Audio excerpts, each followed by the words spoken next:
What was the role of bebop jazz in the history of music? It seems like it was influential in your life. Another guy you had an incredible interview with, Flea. People should go listen to that one. It's a great conversation. One of the things that surprised me is just how many musical genres influenced Flea. And the guy showed up in a Miles Davis That's right. t-shirt. And Bebop. and Miles Davis played with Charlie Parker Mhm. when he was 18 years old, and Charlie Parker was really his mentor. Can you explain to me why, with many of the folks you've interviewed, uh, and in general out there in the world of jazz, all roads lead to Miles Davis? Why he's such an influential figure? Because he was the greatest innovator in the history of jazz. He was at the forefront of all these different styles of jazz.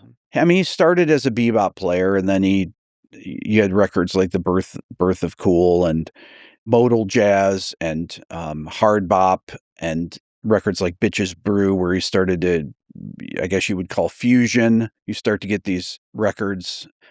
You had two main groups of Miles Davis. You had the Miles Davis 50s quintet and the Miles Davis 60s quintet. Mhm. Now, Miles made records with many people, but the 50s quintet had John Coltrane in it. It had different piano players, could be Wynton Kelly, but Paul Chambers on the bass, Philly Joe Jones on the drums. And that particular group was made just incredibly important records. And then he had his 60s group, which was Herbie Hancock on the piano, Ron Carter on the bass, Tony Williams on the drums, and Wayne Shorter on the saxophone.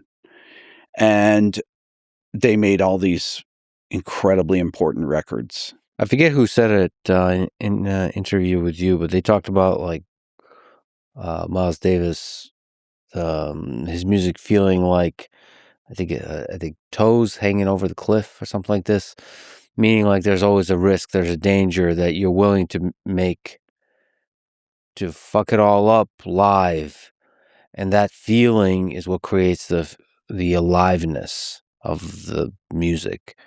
Like, can you speak to that? Just the creating in the music, the feeling like you're on the edge, like you're challenging the possibilities of what can happen, and it all can go to shit, and because of that, it feels alive.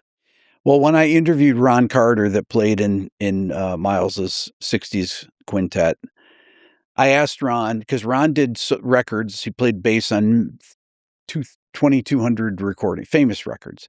And I said, "Did you guys ever rehearse with Miles?" "No, never." I said, "So what we do?" He goes, "We just show up at the studio, and he'd have the charts, put them on the stand, and we would we just roll." Mhm. And I said, "Would you listen to it after?" "No."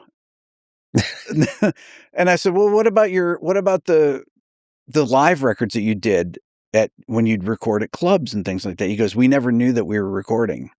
He goes, "Maybe I'd see a microphone, a different kind of microphone in my bass amp." He goes, "Then months later, a record would come out and I'd see, and I was on it, and I would take it down to the union and say, 'I played on this record,' so you can get paid for it." But he said, "We didn't even know we were recording." Yeah. So Miles was always about, don't think about it, just play. That's crazy. That was on purpose. That was done on purpose, Yeah. not to do the rehearsals, none of that. Yeah, he wanted people to just feel it, play it.